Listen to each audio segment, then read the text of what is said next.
Welcome to the Road to Blake Street Banter, where I am on the road solo dolo. Some things have came out for my counterparts, Mike and Tyler, but we are here in the middle of the day, at the day off. Gonna enjoy my evening tonight. So if you're listening to this a little bit later at the normal time around the pod, it's just because things came up. As always, before we get into it, please follow us on our Twitter, our Instagram, all of these socials at Blake Street Banter, our website, blakestreetbanter.com, all the blogs, and we release a podcast Tuesday morning, Wednesday morning, and Friday morning with Blake Street Banter with Patrick Lyons and Noah Spyrick on Tuesday night, release Wednesday, and then the best of the West with Skylar and K-Dub doing their thing.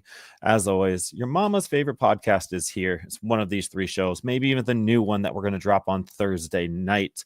Let that be a little surprise. Go ahead and check out our YouTube if you need to. Yes, little clickbait stuff there, but share it with your mama. We are her favorite podcast. She just doesn't know it yet. Today, we are going to discuss the Spring Breakout yesterday. It was fun to watch along with Tyler and Mike.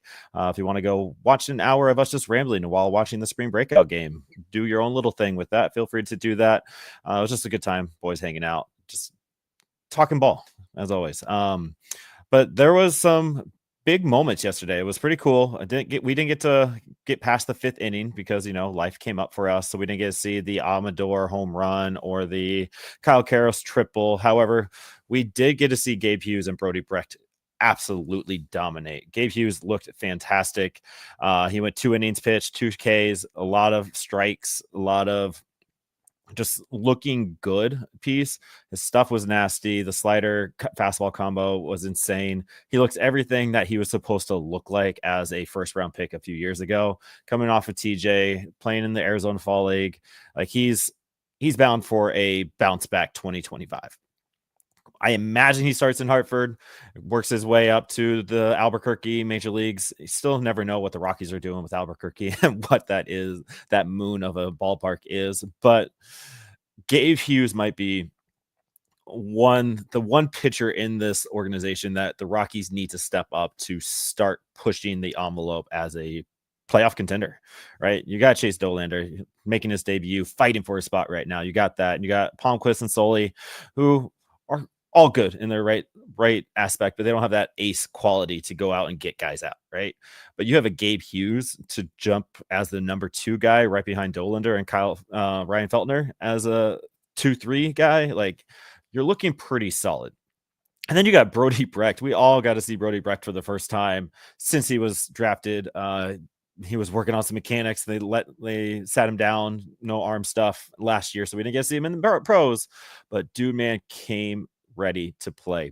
Big over the top, like straight over the top, 90 degrees angle coming down, and that cutter fastball thing, like he sits 90, he was sitting 96, 97 with the fastball, and then the cutter hits at 98. Same path, same tunnel, just dropped out of it. Thank you to Jake Sudareth, who has given us some insight behind the scenes stuff with what Brody Brecht has been working on. So huge shout out to him. Thank you for doing that. Just being a kind person and sharing your knowledge with us. And he said that this is what we've been working on all year and also off season. And this is making a consistent wind up, a consistent release point, a consistent tunneling effect with this cutter, and add a little depth, add a little speed to it. And he's still got a slider that Brecht is going to throw absolutely nasty stuff. In his 1 inning of work, he had 2 Ks as well. If I can find it real quick, he had 10 pitches, all were just insane. 7 of them strikes. I think 4 of those 7 were whiffs. So just insane stuff by Brody Brecht, who we are all on board with. Friend of the pod, go check out that banter session on our YouTube. Can't speak highly enough of what he's going to bring as a potential 1, 2, 3 starter in the major leagues. I hope he starts at Spokane, crash courses through Hartford like Gabe Hughes did in 2023, and we see that trajectory that Brody Brecht can do. Jack Mahoney pitched 5 outs, got 2 hits, allowed 2 hits, 1 walk, 1 K. Had a little bit of trouble finding the zone, was a little all over the place, but settled down, was able to work his way through traffic, which is something you want to see from somebody so young. Wellington Herrera, nasty relief prospect who loves his horses. You've heard us talk about it plenty of times here. He got 4 outs, ready to go. He came in for Mahoney as relief, and then came in and pitched a whole inning. 1 K, 1 walk. He was the one person who allowed the earned run, but good to see him out there. We got to see our first action of Jordy Vargas, Jaden Hill, and Zach Agnos all close it out. Zach Agnos got the save. I believe he got the save, or he was in the game last year for the spring breakout. But Jaden Hill, an arm that is fighting for that arm barn spot, right? Went 1 inning, 3 strikeouts, and 18 pitches, 11 strikes. So effectively a little bit wild. You would like to see relievers around the 15, 20 pitch zone. So he was in that area with the 11 strikeouts, 11 strikes, which is solid. Can you guess Zach Agnos's pitch count and strikeability? 66% strikes, 18 pitches thrown. That means 12 of them were strikes. Just efficient strike thrower, Zach Agnos.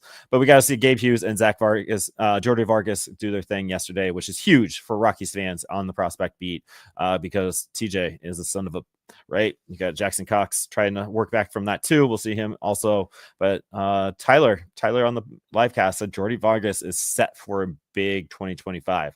We got to see it. We get to see it live. We get to see it in action. So watch out for Jordy Vargas. A lot of good names on the pitching side that we got to see, but we also didn't get to see. We didn't get to see my guy, Michael Prosecky, which is a little disappointing. Didn't see Dolander, but he's pitching. He's fighting for a big league spot, so I'm sure he was told that he wasn't going to hit or pitch yesterday. Huge spring breakout game. Was fun. Was a blast. On the offensive side, bats were a little quiet. 7 hits, not a lot of runs happening, not a lot of action happening in the first 3, 4, 5 innings, which is what we watched. So can't really tell you more than that. But Adael Amador did have a home run to right field. Cole Kerr was on base naturally, right? He had a double to get on base. For that, Cole Kerr was hitting the ball very hard. He had some exit velocities that were high 90s, or low hundreds yesterday. So just another thing to watch out. There's some power in there. But it was great to see Adael Amador, who had a walk, no strikeouts, with a homer, with the big lights on him. So the MLB debut last year finally settled him down. I think he knows what he needs to work on, and he showed that yesterday, which is great. We saw Drew Romo. Kyle Karros was another guy. A triple, had 1 hit, was a triple with a walk and an RBI. Love to see that. And somebody I was big on last year who struggled a little bit this year, last year was Sterling Thompson. He played left field, still working on where his defensive home is, but his bat showed out last night, 2 for 3 with a double in there, which is exciting. He had good pop. His double was the opposite way through the gap. Can't be mad about what it was. So big bats, big moments there. Benny Montgomery, over Warming Bernabel, over. We got to see Robert Kalaz go 1 for 1, which is always a good sign. He's going to be a huge name everybody's watching for. Ryan Ritter, over. Betancourt, over. And then we got to see young cat, 17-year-old Ashley Andujar do his thing. 0 for 1. Obviously only 1 at bat. I thought they would try to even it out a little bit more, but in a 7-inning contest, it is actually did go 9. We were wrong the entire day yesterday. Again, some of the top prospects in the White Sox, like if you didn't see Hagen Smith and Schulte pitch yesterday for the White Sox, you need to, so you can have a new fan favorite prospect in another organization that is struggling also. Dude, Schultz is Randy Johnson-esque. Like, if you just want to see good pitching, Schultz is where it's at. I just got done talking about him, Jack. Thank you for hopping on in the middle of the day with me. I didn't expect anybody to show up, so thank you for being my friend right now. So thank you, Mr. Jack. I need Brody Brecht to try starting in high A this year. I just mentioned it. I think they're going to push him there. I think Brecht starts in Spokane. The expectations there with Fresno and Spokane are about the same for a guy like Brody Brecht. They pushed Gabe Hughes there pretty quickly. He skipped Fresno. So there's some trajectories that we can see. Like Dolander didn't start in Fresno. I think Brody Brecht is going to be the opening day starter for Spokane. So if you're up in the Northwest area, go ahead and get you a Spokane opening day ticket, because dude, man, will be up there and it's going to be exciting. Yeah, we were talking about that too. I was Jack in the chat. I was surprised they let Mahoney go 2, but Brecht only 1, and Sabite have only 10 pitches thrown. They clearly had a plan. Like, they're not going to throw Brecht coming in his very first professional outing, quote unquote, showing his stuff. Obviously, he's working in the backfields. He has his arm strength is up, but Jack Mahoney, experience. Gabe Hughes, experience. Brody Brecht didn't have that. So I think that was a little bit of that coming into play there. You have a pitching staff. You have to work with it. It's supposed to be a fun game. And whatever they decided. I love Mr. Meacham, the Hartford Yard Goats manager, who was managing the breakout game yesterday. So you got to trust it, right? I think a little bit of seasoned versus unseasoned type conversations there. But there's a lot of exciting things to be excited about. Terrible words in the middle of the day here. Yesterday, I love that Kyle Karras got a stolen base. Andy Perez got a stolen base. Mike's smiling somewhere. There was an error on Brian Ritter. I don't believe that should have been on him. Should have been on Warmy Birdbell, who played first base for the 18th time in his professional career. He's been around for a hot minute. That was his 18th time at the first base, the cold corner, so to speak. So again, it was fun. I love this thing. I would love for it to be like a series during spring training. 1 week we're playing the Diamondbacks top prospects. Next week we're playing the Arizona Diamondbacks top prospects, so on and so forth. So there's some competitive edge. You're facing other competition, not just trying to beat up on your own type thing. It was good for baseball. It was good for us. It was good for Rockies fans to kind of see that. And let the Brody Brecht train start leaving the station now. Like, he is going to rocket through this system, and I think Gabe Hughes is going to be right there with him. They're going to be Thomas the train engine and one of the other ones, Gordon the train engine, steam engine, going down the same track next to each other, ready to go.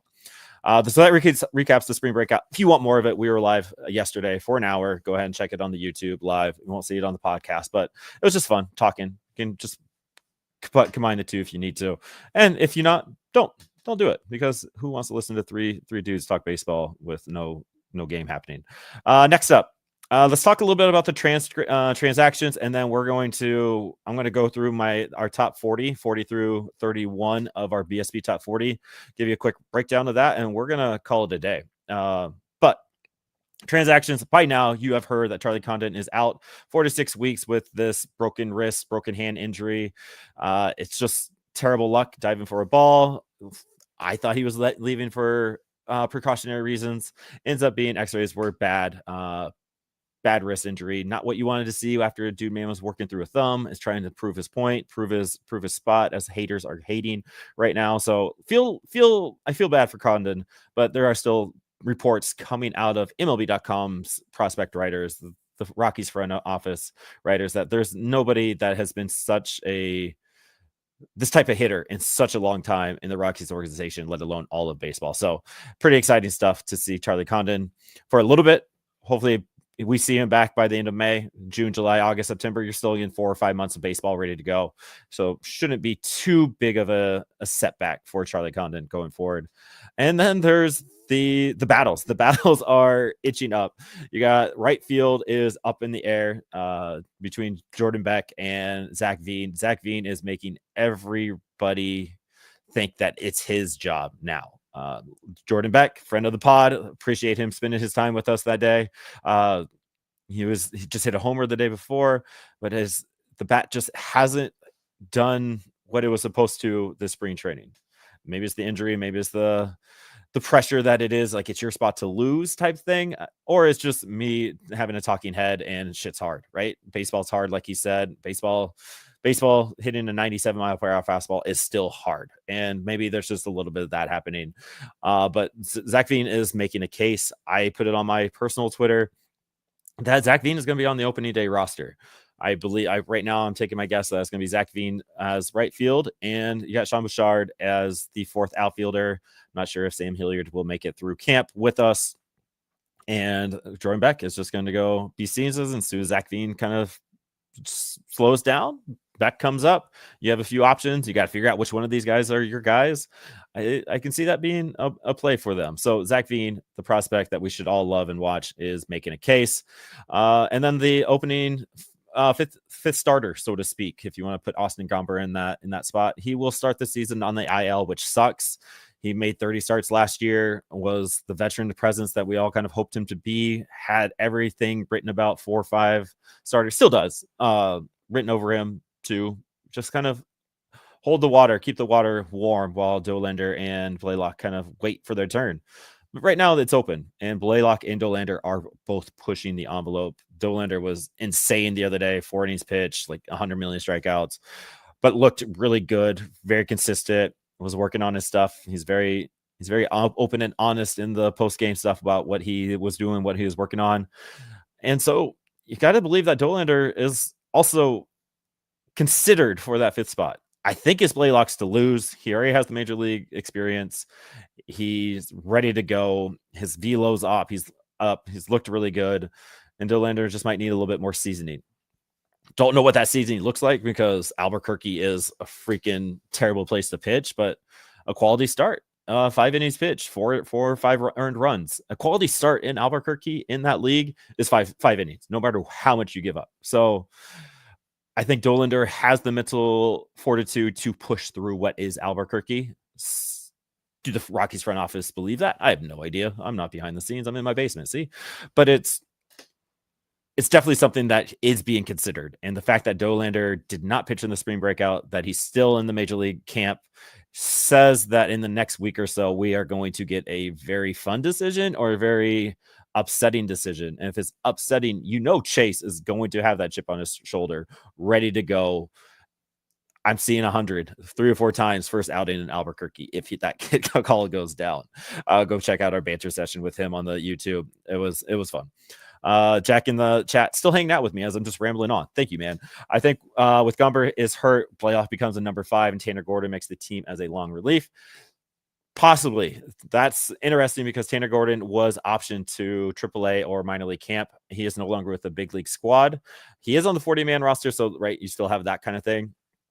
But I don't know. They don't really need 5 starters to start the season, where Blaylock might be able to be a long reliever / 5th starter. See what you get from Cincy. So it will be interesting. I agree, though. I think Tanner Gordon is the long reliever of the future. We saw Tommy Doyle was released as well. Lucas Gilbreth was sent down, or he's in AAA too. So we don't have that. So that means we got a few other things working itself out. But your long relievers are pretty much Tanner Gordon, Bradley Blaylock, and you can see both of them being on the squad, being used as long relievers those first 2 or 3 weeks as the veterans kind of hold down the fort, so to speak. It's fun, though. Like the fact that we're having conversations of competitions rather than who do we want to pitch? Urena, Ty Block, or Chris Flexen. Remember those guys from last year? No offense to all of them, all major league caliber pitchers for obvious reasons, but that's not a conversation I want to have as a fan. I want to have the conversation about Blaylock or Dollander. I want to have the conversation about Veen or Beck. Like, it makes it so much more fun. And watching these prospects come up and having to fight for a spot, it makes it so much better. Hunter Goodman's pretty much got the backup catcher role locked down. Drew Romo was sent back down to AAA. So you have your mom's favorite player in your life a little bit more in purple pinstripes, which we are all happy for over here on Blake Street Banter because he is a friend of the pod. So we got some things working out. Big question is, what do we do with KB? Go look at those stats yourself. Exit velocities are up, but everything else is still a little touch and go. So we'll see what happens as we go forward. Enough of the rambling. Let's get into our top 40. BSB top 40 is officially released. Go to our website, BlakeStreetBanter.com. You'll see Dollander as our number 1 prospect, and all the articles are linked in there. It's fun, though. Obviously, Charlie Condon is number 2. Chase Dollander is number 1 on our list, but we're just going to talk about 40 through 31 right now. I'm going to do a quick rundown of our articles that we put out there. I'm not going to spend too much of your ear time talking about that when you have capable eyes to go read it and help promote it that way. But it's fun.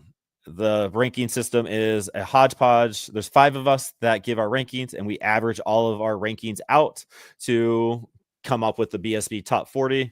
We like the top 40 because there's so many prospects to talk about. Even the honorable mentions, we go 45 deep with the honorable mentions with Jackson Cox, Austin Eminer, LeBaron Johnson, Jake Madden, and even Victor Juarez are all on the honorable mentions, all potential major league caliber players.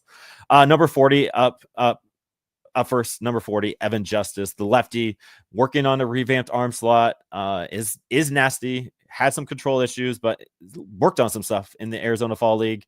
No longer with big league camp, but is on the 40-man roster. Lefty out of the bullpen. Now that Gilly's out, you can throw in Justice. I'm a huge Justice fan. We'll probably see him in Hartford or Albuquerque ready to go. Be called up as soon as an arm goes down. But he's a little bit more 3/4 or a little bit more sidearm than 3/4 like he was last season. So seeing how he continues to work with that new arm slot will be imperative on his growth in 2025. Next up, 39 shortstop Kevin Hidalgo. Not very big, not very old, but the young cat sitting at 6'1", 166 pounds. Plays third base, plays shortstop. Not your typical power hitter, but dude man hit 12 home runs in 2023 in the DSL, was solid in the ACL and low A last year, hitting 287 in 66 games. The bat to ball skills is great. It's up there. You got Robert Kalaz right next to him. You got Ashley Andujar. Then the next person you need to be aware of is Kelvin Hidalgo. Isaac Stevens writes about him all the time. BlakeStreetBanter.com, search for Hidalgo, and you'll see some write-ups from him. He has the potential to be a top 20 Rockies prospect at the end of the season. Next up, number 38 for us, a friend of the pod. We got to get him on. I keep saying that, and I keep just pushing him off to the side. Cade Denton, I love you. Let's get you back on the pod. Cade Denton, number 38, right-hand pitcher, reliever. Injuries kind of hurt him last year, hurt his growth a little bit. You can see those in the stats, but he has a mid-80s slider with a mid-90s fastball, low slot running fastball that is just hard to hit. There is a reason he was the best relief pitcher in college baseball in 2023. The Rockies just seem conservative with his usage and how they're using him. His big fastball, his slider, and his good command are going to make him a reliable reliever.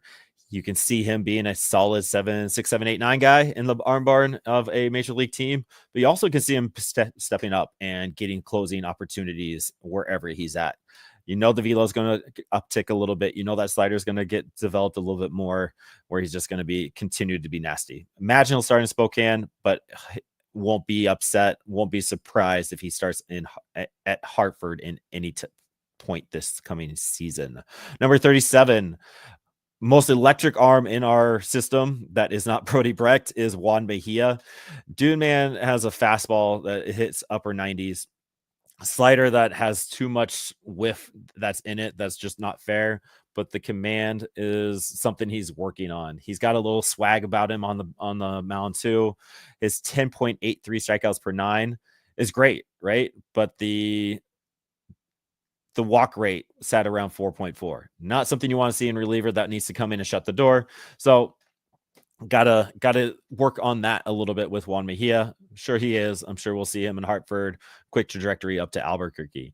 Next up, number 36, left-hand reliever is Bryson with the hammer. The Dallas Baptist product just has a big fastball, 96. Left side, potential 60 grade changeup that plays with deception thanks to Hammer's low slot and funky delivery. If you know anything about the Rockies and their lefties, it's the funky delivery. Sean Sullivan, Carson Ponguez, add Bryson Hammer to that. Evan Justice as well. They love these funky lefties that can just whip it. Not many of our lefties in the system can hit 96 though. Makes him nasty. Had a 154 ERA in across Fresno, Spokane last year. Walks were a little tough. You expect that out of a collegiate player coming into the pro for the first year. But I think there's a solid chance that he ends up in Hartford to start the season. So Yard Goats, get your Hammer jerseys ready. Next up, number 35, Dion Jorge. We all love Dion Jorge. He reminds me so much of Robert Kalaz from 2 years ago. Like the name, the build, everything that goes along with it. But last year was not good for him on the base path, in between the lines. It just was a tough season. 20 errors, 122 strikeouts. The power just wasn't there. He's almost 22, but there's just some of those projectables that everybody was hoping in ACL and Fresno did not hit in Spokane last year, right? He was in the top 100, near the top 100 a few years ago. The Cuba-born player is no longer in the top 100, not even in the top 30 for hours. Not sure where he is on the MLB.com rankings. Still has the skill set. Still can go back to what he was projected as. But right now, he needs to have a big 2025 to keep that pedigree going for him. Number 34, Isaiah Cope.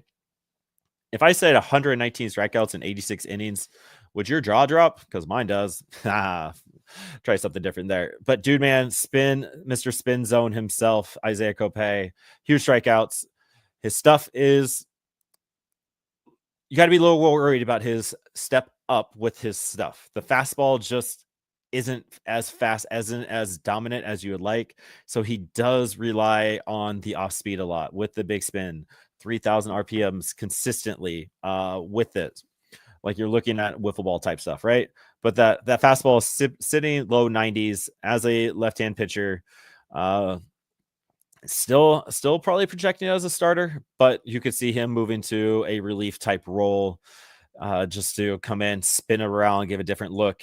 I mean, imagine Seth Halverson going 100, and then you have Isaiah Cope spinning the very next time you're in the lineup. So something to watch out for. I love Isaiah Cope. He is fun to watch as a pitcher. Like you just look at stuff, it's like, whoo, that was cool.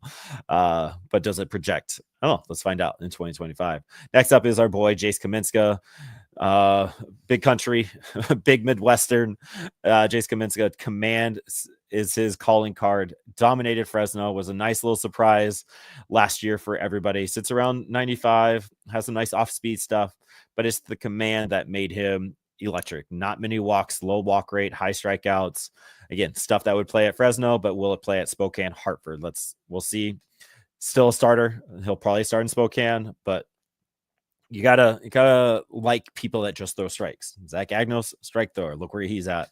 Jace Kaminska could be that guy. It's just showing up, showing out. Here's a strike. Go ahead and hit it. I have my defense behind it. Number 32, I got two more on my list, and then we're going to call it a day, is Greg Jones. Infield, outfield, super utility. Traded for Joe Rock from the Rays a year ago. Has a good pedigree. First round pick, right? Slashed 267, 344, 453 in the PCL last year. Would like a little bit higher from a first rounder in that sense, but did get the call. Got a home run in his first hit in his call up. Has speed that is just unmatched in the system. Can play multiple positions. He's still working on second base. Played a lot of outfield last year. On the 40 man. So we might be able to see a little Greg Jones in there as well, depending on where we see Sean Bouchard or Sam Hilliard kind of going forward. You can see Greg Jones kind of being up and down super utility type player. The Rockies love their great Garrett Hampson type players. And then last but not least on our 40 through 31 list is Michael Prosecky. I love this guy. Injuries, elbow inflammation stalled his progress last year, which is a bummer because his strikeout stuff is insane. He had 23 strikeouts and 15.1 innings in the Arizona Fall League. Match that with that high ERA. The ERA and the walks kind of hurt him a little bit. His 1.7 whip in the season last year across Spokane is tough, but he has major league caliber potential. You can see him being a 4-5 type starter, the lanky lefty, mid-90s fastball, deceptive changeup, big dropping curveball, all stuff that you would like to see out as a starter. Can put them all anywhere at all times. I'm going to blame the numbers last year on the injury because he did all of those numbers after he came back from the injury. The 7 starts was after the injury. The Arizona Fall League after the injury. We have a one off season behind him with some experience after that injury. I think we're good to go. So Michael Prosecky actually dropped off the top 30 list for MLB.com. I believe he's number 31 on ours, but he's still a BSB fan favorite. We love that man. Spent time with us for a banter session this time last year. So go ahead and check that out on our YouTube. And that is our top 31 through 40. We'll hit up the mid-20s next week when I have a full squad where it's just not me rambling for 30 minutes because I know my wife doesn't like it. I'm sure you are a little annoyed by it now. So we're going to end it there. Go ahead and follow us, subscribe, do the whole rating thing. Go ahead and leave comments if you're doing it. Spotify allows you to write comments on our podcast. Let's go ahead and do that as well. Appreciate hanging out with us. Go ahead and join the boys tomorrow night with the Big Blake Street Banter Pod and the Best of the West show on Wednesday. As always, go Rocks, minor league affiliates. Woo! Thank you, Jack, for hanging on the YouTube.